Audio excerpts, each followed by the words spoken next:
Thanks for joining us today. Today I have Tyler Rich with us. Thank you so much. And today we are going to be talking about sex, everything sex. Woo! So Tyler, tell me, what are your qualifications to talk about sex?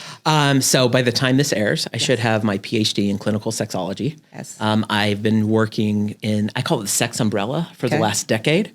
So I've done a lot of worked with affair, queer community, polyamory, kink, out of control sexual behavior, everything. I am a ASEX certified sex therapist, and I'm a certified sex addictions therapist. So I have all these certifications after my title. I love it.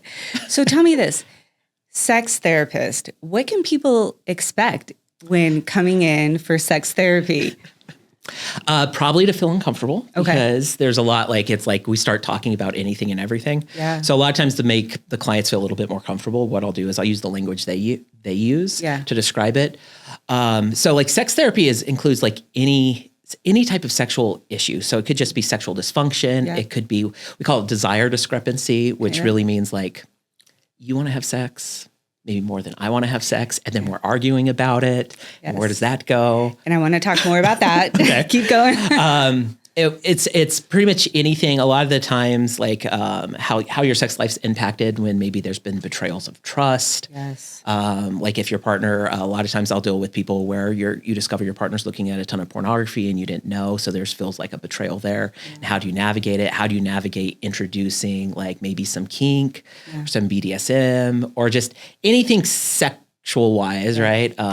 Any type of pain. How to even have those conversations with your partner. Absolutely. Yeah. That's where we start is how do you figure out the dialogue? And I always talk about forming a relationship agreement, being able to talk about expectations up front. Yeah. What sex therapy isn't is telling you what to do. Okay. We might have props. We might be these are things to know. This is education. Right. But it's not there's no touching. There's no sex happening.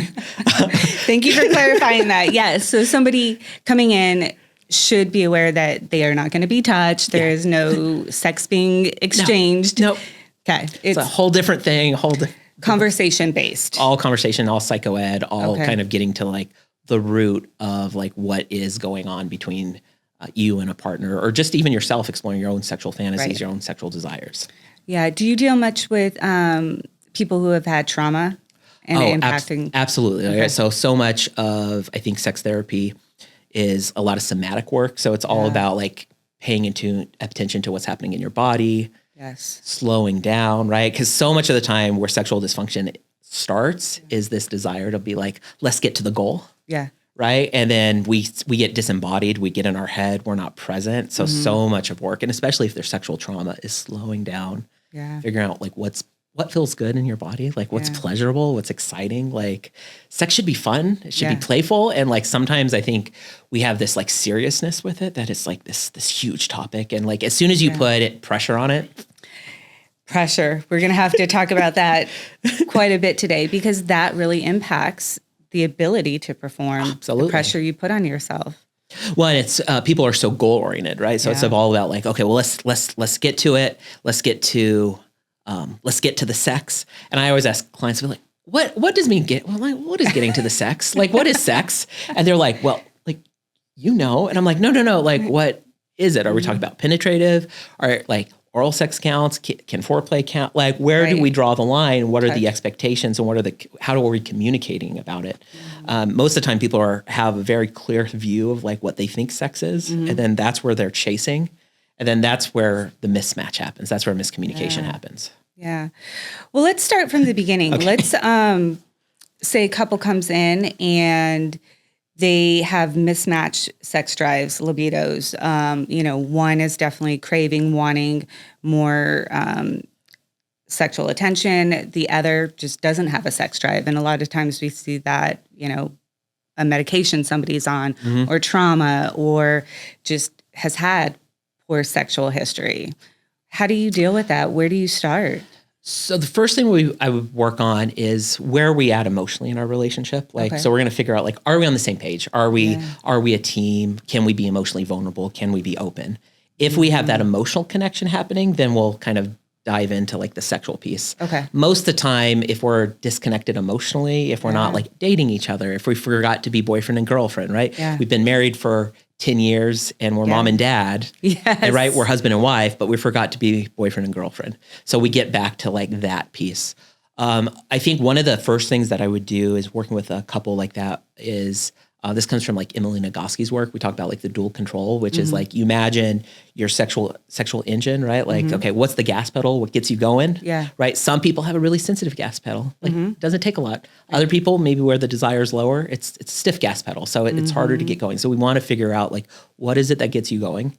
And then we want to look at the brake, right? Because it doesn't matter how much you push the gas, right? Like if that breaks down, you're not going anywhere. Right. So what I've generally seen is when people generally have lower desire, they might have a sensitive gas or a stiff gas pedal and a really sensitive brake. Yeah. So lots of things get in the way. And then forming that communication, be like, oh, I'm going to be kind of stereotypical. That's fine, We hear it with this real fast, but like, oh, the laundry's not done. I'm tired. I've not showered. I just put the kids down. There's dishes in the sink. I'm overwhelmed. Like, the gas pedal's down. Right. I don't have time for this. Right. Yeah. So if we form this ability to communicate this in a session, then it's like as a partner, you can be like, oh, so if I want you to be in the mood, if I can help relieve your gas or your brake pedal, so I've made sure the dishes are done, or I've given you the night off where you can go take a bath and I got candles ready for you and I'm taking care of everything else, desire starts to build back up because you're taking care of the things that get in the way. Right. So when we're talking about it, it seems really simple, right? Like, let's talk about the emotional needs so we can, both enjoy the sexual needs. But I often find people don't realize that you need to consider emotional needs in order to get to the sexual needs sometimes. What? Well, and I do think that I generally see men and women, right? Cis men and women show up a little bit different, right? Yeah. A lot of the times men will feel emotionally connected after sex, right? Exactly. And there's some neurochemicals that kind of make sense with that, right? Yes. Oxytocin, vasopressin, all these things can get released kind of after, like maybe orgasm, after sex. Absolutely. So like men will feel closer versus like women don't necessarily get the same release in the same way. So it's like they require a little bit different. Right. And if we're not talking about what we need, but then that opens up the door to how well are we at knowing our own sexual blueprint, our own sexual needs, our own desires, like what gets us going. Yeah. So I think for a lot of people, it's just easier to kind of be like, nope, we just don't think about it. And okay, here we go. We have to go through this. And then that's what causes like bad sex in relationships, which is just this like obligation, this we forget to be curious with each other and like continue to learn and grow and keep stuff exciting. Absolutely. What about rejection? I often see that really causing conflict and putting that breakdown, as you said. How do you handle that? Because two people are not always going to be on the same page or in the same place all the time. Well, and I think it's when we've wrapped our need to feel emotionally connected with like sex and only sex, when I'm rejected, it feels like you don't love me, you don't want me, this hurts, which is different from if we're emotionally connected, if we've had good conversations, if we're a really good team right now, and you say, no, I don't want sex, I'm not going to feel that hurt and pain. I might be disappointed. Right. Like, okay, yeah, we have expectations. I was feeling I'm disappointing. Like, this isn't fun. Yeah. But that's the emotional space, right? So when we're really hurt, when we're really upset that our partner is rejecting us, that's probably because we're emotionally disconnected. We're not necessarily feeling safe with our partner. We're needing sex as the validation tool. And can we find another way to feel validated? Because like sometimes you eat something and you're like, I'm not in the mood, right? Like I'm tired. Like things get in the way. Yeah. But the problem starts to become is like, if I feel like you've rejected me and then I've internalized that and then I build up resentment, then I might not show up for you in the best way, which doesn't necessarily invite you into wanting to connect with me. Yeah. And then I make a bid to have sex again. And then you're like, well, you're not feeling it. So you shut me down. So it becomes a reciprocal dance that we do in a relationship. And it's so subtle and it forms over time.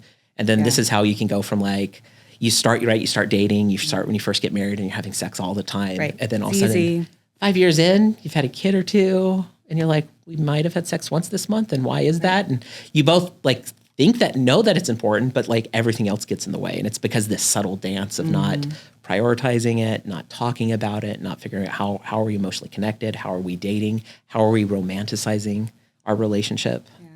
So 2 questions. The first one, is there a good sentence format that somebody could approach their partner with to talk about sex? I should have probably asked you before I started recording how appropriate I should be with like the language in this. But so I've told my clients before, we had a blowjob candle as like as a code for it's time to like be a little frisky, right? Okay. Or I've had couples take like a dildo and like it was it had like a plastic like a suction cup on it, so they would move it around the house, and that was code for, hey, let's get frisky. Yeah. So part of it, and like those are kind of fun examples, Right. So some props that you could bring in. and it's just about like how are we talking about like Right. if I'm maybe super religious, we're probably gonna have a very different type of conversation. Right. Than if I'm maybe a little bit more liberal and I'm just a little bit more free spirited with sex. Right. I might just like put the dildo on the table and be like, hey, it's time to play. Yeah. So it's more about like how are we sitting and creating like our sexual expectations. Okay. So like one of the protocols like most sex therapists would say is like put sex on the calendar. Okay. But here's my preference with that. Like we don't put, we have to have sex on the calendar. We put playful, intimate time on the calendar. I love that. Right? So it's like, okay, we're taking the bath, or we go, we maybe go to the adult store, we buy a game, we buy a toy. We do something very intentional to build physical and erotic energy. Right. And it may or may not lead to sex. Most of the time it does when you're prioritizing it that way. Yes. But it takes that pressure, because it's that pressure thing again. You said it right there. It takes the pressure off. Whatever the end game is that happens is fine, but there doesn't have to be full penetration. It could be just touching. Yeah, that way. So something we'll say in like this, most sex therapists will say is right. Pleasure is the measure. Like it's all about like, are we having fun? Yes. Is it sensual? Is it playful? Is it sexy? Is it pleasurable? Right. And then when we think about like if people have a history of trauma or other things like that, like if we're focusing on playfulness and being sensual and pleasure, Right. that creates a lot more freedom and healing than this like goal-oriented, we need to get somewhere. Right. Right. So to kind of recap that, couples or individuals can use props to kind of start a conversation, to visual cue, or put on the calendar for fun, intimate times with no necessarily end game to take that pressure off. Yeah, it always makes me think like, right, you remember when your parents, it was like Sunday afternoon and they went into their room and they shut their door and you're like, what are they doing in there? Intimate time, right? Like that's right. The door's locked. That's it. Like you just the door's don't shut. That's the type of thing we just want to do is like, when do we have time to prioritize? And when we think about how busy our lives are with raising kids, work, social media, all these things, like we're so bombarded. We don't take the time just to like play with each other. Right. And that's the big thing I always try to get with clients to think about is like, sex is just adult playtime. Yeah. Like, when you tell kids to go play, you just like go play. Right. Like there's no expectation. Should be the same thing with like having conversations about sex and figuring out like what's happening and that's in a our very sex life. Healthy way to look at it. Yeah. Very healthy. So going back to that rejection piece, one thing that I oftentimes see is once one person's rejected, then they say, I no longer am going to initiate. It's all on the other person to initiate. So how do you kind of encourage couples to get out of that cycle and not do that? Sexual stalemate, right? So it's right. So part of what we have to figure out, okay, if I feel rejected, right, you rejected me, then I'm like, well, you need to come get me, right? So then I have to look at like, what is the behavior that I get to own that is telling you to come get me? Most of the time it's not inviting. Like I'm not going to be like, I feel rejected. I need you to pursue me. Right. Instead, I become kind of maybe bitter. Maybe I'm sarcastic. Like, oh, you can spend time with Susie. You can go to girls' night, but like you have no time for me, which is not like inviting you to like want to pursue me. Right. So what we have to do is if I'm hurt because I feel rejected, right? Maybe there's not enough safety in our relationship for me to be like, hey, that really hurt me. But then I have to think about what am I doing to create the environment to invite a sexual dialogue? What am I doing to create you wanting to pursue me, right? So it makes me think back, a few years ago, they had that Super Bowl commercial where like the wife was like looking at the husband and like getting all like hot and bothered and stuff. And it was like Mr. Clean. Like, he's like super, super sexy. And then like they flash back and it's this like dad, Dad bod, yeah. dad bod, just like cleaning up, and she was getting unbothered. Right. So it's like, okay, well, if I feel rejected by you, I need to own it's my feeling, my rejection. I can't blame you for it, right? Because a lot of times when we blame, that is my own unmet emotional needs that I'm putting on you. Yeah. So I need to take responsibility for it, that I'm hurt, I'm feeling rejected, and then I need to figure out, like, how do I create an environment, one, to tell you about it, and to invite you into sexual play with me. Yeah. And that's the thing. That's where people get stuck, right? So it's like, well, but you're the one who hurt me. It's like, yeah, but do they even know? Like, does your partner know? Probably not. Because and the way you're coming across is not inviting them to come play with you. Right.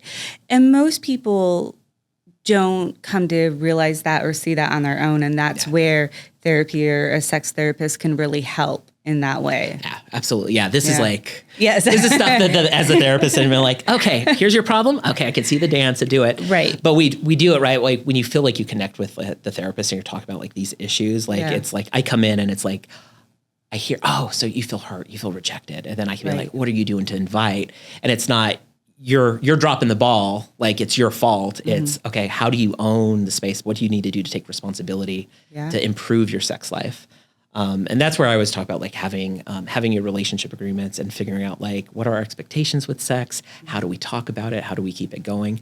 And if we have those relationship agreements in place, then it's so much easier to like be like, that I felt really rejected. I'm feeling really sexually frustrated because we've not had sex in a week or we've not had sex in 2 weeks. Right.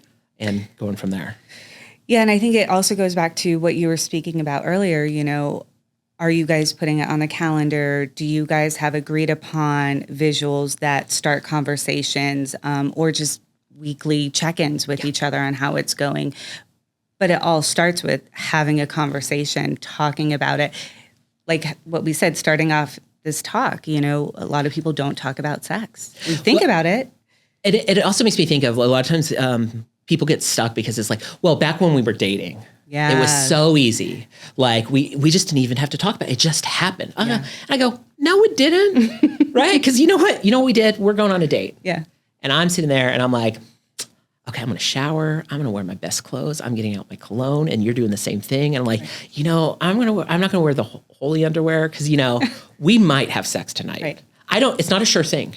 But just in case. It could happen. Yeah. But then I stop and I buy flowers and we go to the restaurant and we're talking and I'm being flirty and I'm like complimenting you and I'm like, ooh, you look so good. And I might I jump out of the shower, I might send you a text like in my towel. Like, right. So I'm building that sexual energy, but we don't know if we'll have sex. Yes. It's not a sure thing. And then we have it like, oh, it's so easy. It's so fun. And then all of a sudden we get into long-term relationship and it's like, we don't do any of that prep work anymore. Nope. We just expect it. And it's like how we can really actually work on it outside of like these symbols, good communication. Is like, how flirty are we being, right? Like how often are you complimenting each other? How often are you being like, ooh, you look good today, right? Like, are we adding that energy in? Because sex didn't just happen. It just wasn't a sure thing. And like, for some reason, when we're in long-term relationships, we switch it into, well, it's just a sure thing. So we stop investing in it. It's that whole flip, right? Like, what? Like, no, like the longer we're together, the more we actually have to invest because we have to be more curious. We have to build new things in, right? We have to be more intentional. Yeah. And speaking of that, how do couples bring new things in or talk about maybe a fantasy that they have or desire that they have that hasn't been the standard practice that they've been doing in sex? Oh, that is, it's like a whole podcast in and of itself. Yeah. So there's a really great book by Justin Lee Miller called Tell Me What You Want, which is all about like American and sexual fantasies. Okay. And he gives really good advice at the end of the book. Okay. And what he talks about is, one, we have to keep in mind sometimes fantasies are exciting just because they're fantasies. They live right? Up here. Like, yeah, so like the most common fantasy is like a threesome fantasy, right? Mm-hmm. The reason most people like that is because like when you fantasize about it, you're the star of the show, right? You don't have to think about anybody else. Like it's all about your needs, your wants, what you think is hot, right? In reality, 3 stars show up to the same scene. they're fighting over who's the star of the show, right? So the energy is different in reality. Yeah. So this is where we can think about, okay, fantasies are different from actually acting things out. So I'd say if we have a relationship where we have an ongoing dialogue about sex, we can talk about it, we can be vulnerable, and we want to start to talk about like what things turn us on, what are our fantasies. That's where we can start to implement it. And then once we've talked about it, we can see where we both fall. Yeah. So when we're exploring in increasing like our sexual blueprint, right? So it's like you have a blueprint, I have a blueprint. It matches pretty well. Like we have a pretty good sex life. Like we have a lot of fun things. But then sometimes I might have something that really turns me on. There's something in my fantasy, right? And that's inside, like maybe that's the middle room of my blueprint, right? Right. For you, you're like, well, not really in my blueprint. Right. I'm happy with my blueprint. Doesn't do anything for me, right? So I say that would exist. It doesn't turn you off. Right. But it doesn't turn you on. Right. That would be something in your yard. Okay. Right. So you might participate in that with me, but it doesn't do anything for you, but you're doing that maybe as a gift to your partner. Right. Right. And we should be thinking of that as gifts, right? I'm going to do the same thing for you. Sometimes you're going to want something. It doesn't really do anything for me. Right. But you like it. So I'll do it for you. Now, what we don't want to do is if there's something that like turns me on, but it turns you off, right? It's out of your bounds. Right. Uncomfortable. Right? Uncomfortable. Then we're not going to pursue that. Right. It can stay fantasy. That stays fantasy, or we just talk about, or it's something that maybe I can figure out a way to pursue in some solo sex, or maybe in a non-monogamous type space. Like there's lots of ways to explore. And I think that when we can be vulnerable in talking about what turns us on, where our fantasies lie, we can be a lot more creative in problem solving it. As soon as we have like shame around sex and shame, ooh, that's bad. Right. Ooh, that's not okay. That's going to shut us down. And as soon as we have shame and we're shut down, we lose that ability to be creative. And then that's where we get stuck sexually. So then coming to see like a sex therapist is like, I'm over here being like, have you thought about this thing? And they're like, oh, that's a thing. Yeah. So it really is about like reducing shame. So if we want to have a dialogue about introducing fantasies, keeping things novel, new, it requires being vulnerable. Cause like, if maybe we've been having kind of the same type of sex, like it was good, but like it's the 100th time and maybe it's a little boring now. Yeah. But we want to get on like maybe an Adam and Eve website and kind of find a new toy. It requires both of us to be vulnerable. Right. Because like we're going to look and be like, what do you like? Yeah. What do you like? Well, what if you judge what I like, right? So we have to have a lot of trust and a lot of openness and being able to navigate that. And just because couples are trying things doesn't mean that they have to continue if it doesn't work for both people.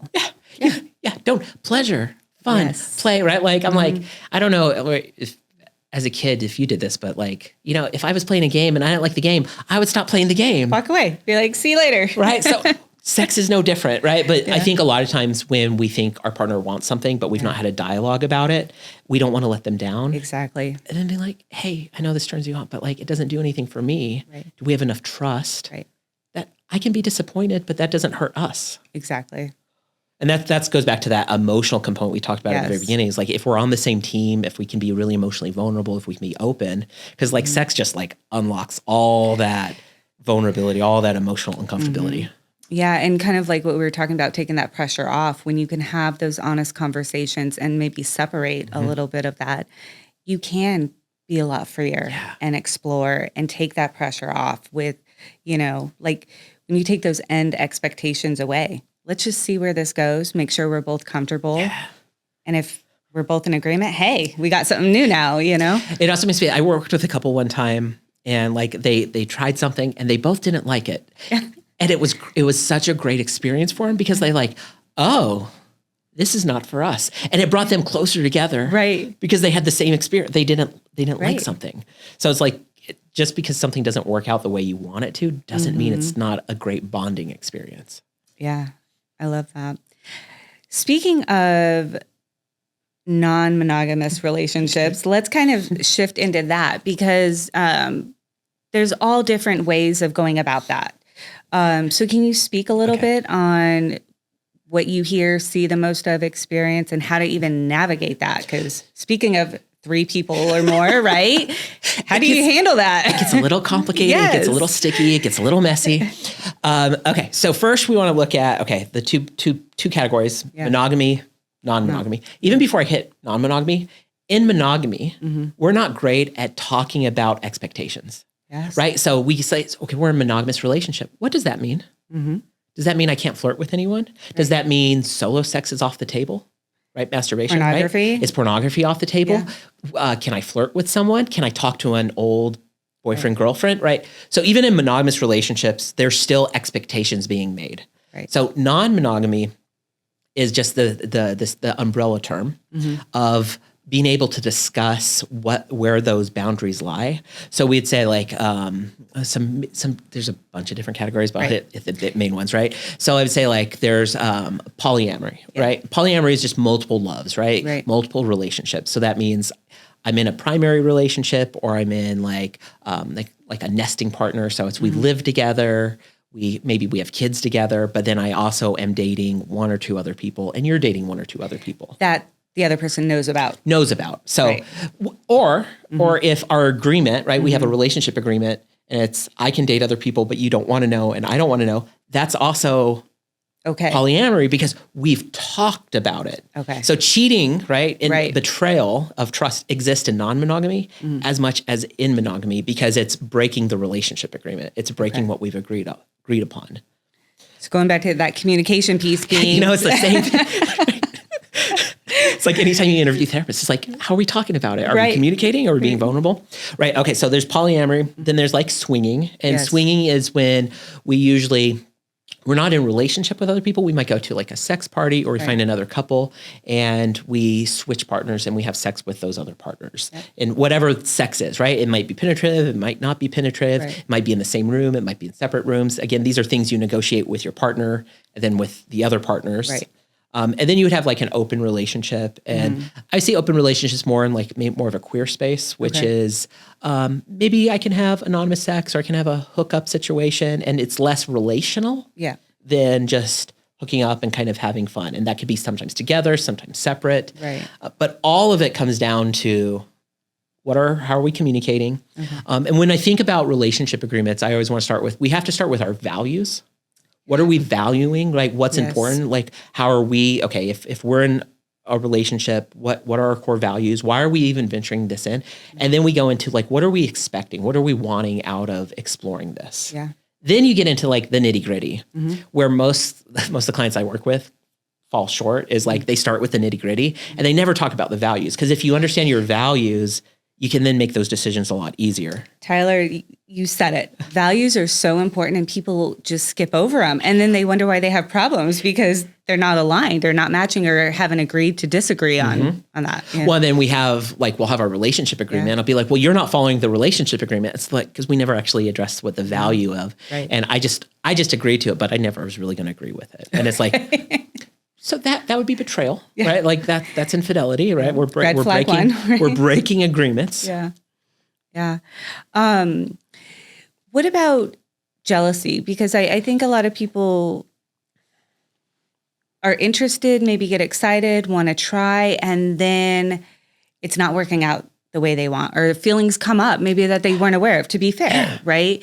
How important is it for people to talk about how they're going to handle problems as they arise? So this should go in your relationship agreement, right? Like, so always the last thing I have in a relationship agreement I have my clients work through is like, what are your, like, when things come up, how are we checking, again, like those check-ins, like how are we talking about it? How are we dealing with like feelings and doing kind of you went on your first date, I have feelings about it. How are we discussing it after the fact, not during, right? All those exist.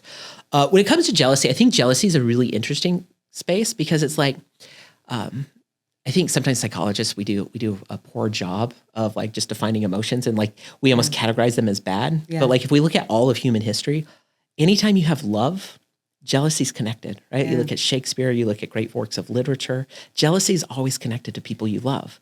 So the issue isn't or trying to never feel jealous, right? Jealousy just means I'm longing for that connection. And it should bring up awareness. Oh, I have a need. Yeah. I want to feel connected to you. Right. Or I'm feeling a little lonely. Maybe we need to do another date or we need to do something. Right. I think when you can practice that level of owning your own feeling and then figuring out and requesting your needs to get met, right? And I always like to say request because like requests sometimes don't get met. Right. And that's okay, right? Our partner can't meet all of our needs. We're not demanding, right. We're not telling, we're just making requests. Yeah. So we request those needs to get met. And the more they get met, I think that's when jealousy will turn into compersion. Mm-hmm. And compersion is the feeling of like excitement that you're off, having a good time, getting your cup filled. Mm-hmm. And I can feel love for you, having a good time. Yeah. I was in a training one time and they talked about, especially in like non-monogamous spaces, is like, we would never say you can only have one best friend. Right. Right. So when it comes, if we're opening up to non-monogamy and it's like, oh, if you're having another partner, it's just like my best friend hanging out with one of my other best friends. Right. I'm happy that they're spending time together. Right. Can I form that same viewpoint towards like a romantic partner? Yeah. Really hard to do because that means we have to like deconstruct so much of what we learned and then reconstruct. Absolutely. Absolutely. But once again, all with the conversations, agreements, values being discussed ahead of time, not afterwards. Yeah. That's why I said, like, as a sex therapist, I'm always busy because like these are just ongoing conversations that exist in any way relationships can be formed. Right. How do we get people to talk about these things more ahead of time versus, letting all this issues, trauma, hurt, develop before coming in? Or this is why I'm on here. Yes. One, because I never actually wanted to be a sex therapist. Like I fell into all of this and I've just kind of like found my own voice in it. One, I think in my dissertation, I talked a lot about like the formation of where sexual shame comes from is the lack of sex education. Yeah. Like we know in most states, even the ones that do have sex education, it doesn't even have to be medically accurate. Right? Sex education does not talk about relationships. It really is about just biology. Yep. So there's a lot of misinformation that's out there. And then we add like religious expectations that are put on there and shame. Yes. So I think it just starts with like reading really good books like Emily Nagoski's work, finding like sex therapy podcasts, like all these things and just educating. And that's where it starts. Because my lived experience is like, I'll get in an Uber or I'll meet someone right, on an airplane and they're like, what do you do? And I'm like, I'm the sex therapist. And it goes one of two ways. They have the shame and they're just like, that's it. It's a quiet ride. And I'm like, oh, cool. I don't get to talk. And it's me rolling the dice every time. Right. Or I'll be like, a sex therapist. And then it is nothing but questions. I was going to say flooded questions, right? And it's like, I have no problem just adding that education in and being like, there's this or there's this. And like, that's where we go. Cause like that's especially, and I don't know if you experienced this in grad school and one of the classes that we always do is like, we have to write terms down and then we have to sit around and the cohort has to talk about every term we can imagine with like penis or vagina or sex. And we have to come up with everything to like work on our own thing that's uncomfortable. Yes. And then learn how to like communicate with people. So we like even therapists, like we have to work through our own shame. Like one of the things I had to do to be a certified sex therapist through ASEC is they do it's called a SAR. And you sit and pretty much it's like a weekend of watching porn and you watch some stuff, you talk about some stuff, you go process some stuff. Yeah. And it really is figuring out like where my own value set is, what's uncomfortable, what's uncomfortable. Right. So I know my blueprint really well. Yep. And then I know how to like communicate with people. And then if it's outside of me, if it makes me too uncomfortable, then that's where I know I need to get my own therapy and start to work through. Or refer out. Yeah. Absolutely. Okay. Speaking of pornography, let's go into that. We hear a lot, I'm a sex addict. What does that mean? What does that entail? How can people watch pornography but not be considered a sex addict? Let's talk about that. Yeah, this is my dissertation right here. Okay, I love it. Okay, so my dissertation is I created a sex positive treatment protocol for sex addiction. So within my wheelhouse with this piece. So sex in the DSM, when the DSM-5 came out, they rejected hypersexuality. So there's no diagnosable criteria in the DSM. Okay. However, the ICD-10, this gets into the weeds a little bit for people. The ICD-10, they came out with compulsive sexual behavior disorder. Yes. So there is a thing. So I always like to tell people, if you were to look up, like there is no alcohol, like no alcoholism in the DSM. There's alcohol misuse or substance misuse, right? Yeah. So we have different diagnosable codes. So sex addiction is this really interesting term. So it's definitely more of a pop culture term than it's like a clinical term. Right. I like to use sex addiction because, if if I'm struggling with something, I'm probably typing in sex addiction. I'm not like, my sexual behavior feels out of control. Like people don't talk that way. So I'm going to use like the vernacular that people use. So, absolutely. So one of the biggest things we have to look at with sex addiction is, does it feel out of control? Is it causing major problems in your life? So I always like to look at, is it causing relationship problems? Is it causing work problems? Is it causing financial problems? Right.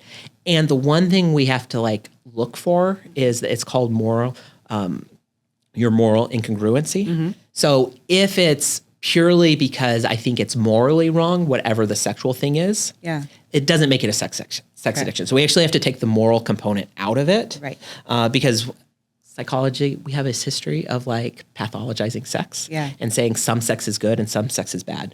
That's not what sex addiction therapists do. What we do is we look at how problematic is it, right? Exactly. And that is kind of a case-by-case scenario. Is it causing problems, right? So if you're looking at porn once a week and you're masturbating and your partner finds out, I wouldn't necessarily say that's a sex addiction, but there's a problem in the relationship because your partner is so upset by it. So it's like, why were you keeping it a secret? And then I'll work with people who will look at pornography for, 6 hours every day and spend thousands of dollars paying for things and like lose their job because they're accessing on their work computer. That feels a little bit more out of control. Absolutely. So it is kind of looking at like the context of how it's impacting like your relationship, your work, and just internally, like how out of control does it feel, right? If you feel out of control, then that probably means seeking out a therapist who specializes in that.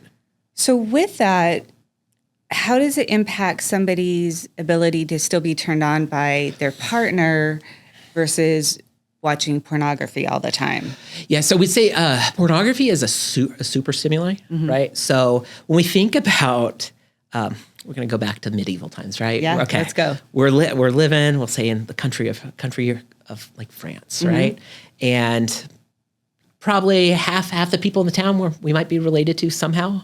Right? So our limited window of people we'd find attractive might be 100 people. Right? Then we look at people who we actually might want to be with, which limits it to maybe 20 people. Right? So we'd be attracted to about 20 people. And that's maybe all the people we'd see in our lifetime. And that's kind of the way our brains are used to seeing, is we don't have a wide variety to find attractive, right? Yet when someone new comes to town, right, in these times, we're like, who's that? Yeah. This is exciting, right? We have that wash of novelty, that newness. And we can see this, there's this effect called the Coolidge effect, which is when you're introduced to new stimuli, especially new sexual stimuli, we have like a dopamine rush. We have a serotonin rush. We're like, ooh, this is exciting.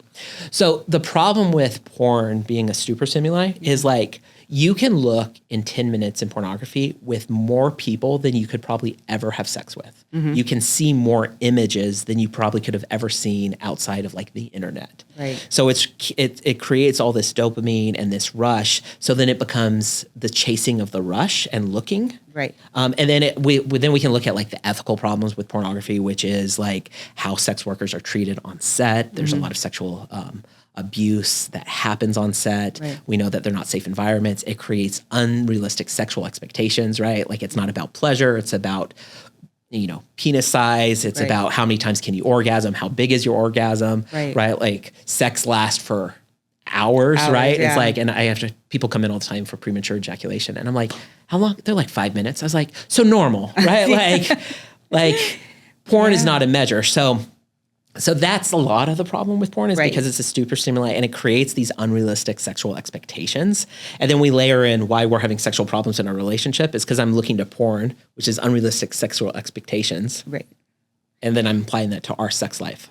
And the younger somebody starts watching porn, that becomes their norm or baseline of what is normal. That's their sex ed. Right? I'm not getting sex ed. So like, oh, this is where I learn about it. And like my parents aren't talking to me about it, like, or they're like, just wear a condom. Don't get pregnant, stay safe. That's not teaching me about like what pleasure means, like what does healthy relationship mean, like how do I have conversations?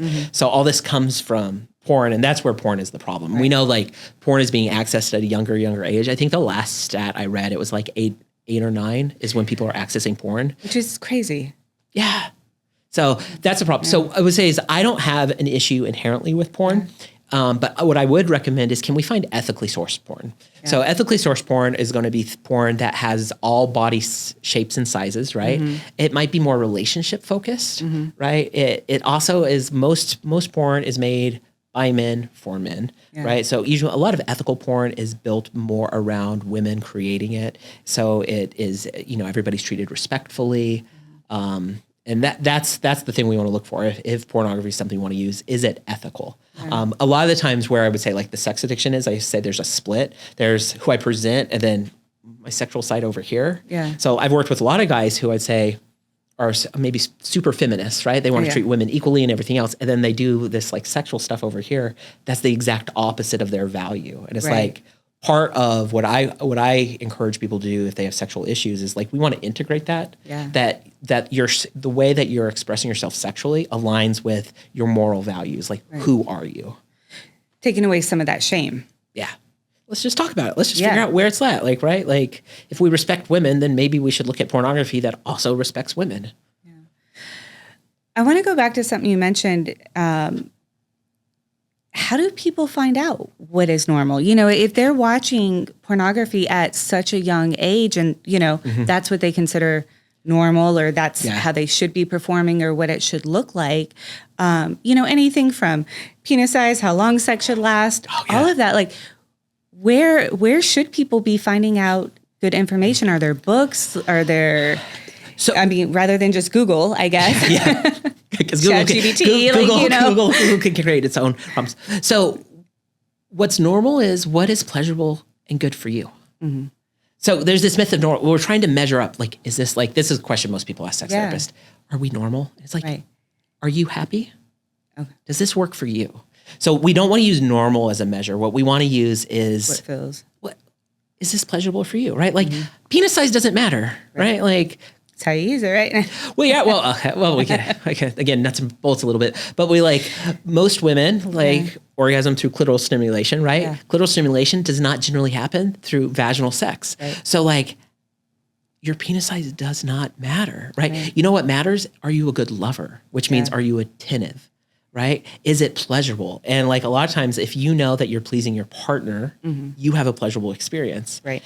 It's the same thing with this myth of what's the normal amount of time to have sex? What works in your relationship? Right. If you guys are happy with sex once a month, awesome. You have a great sex life.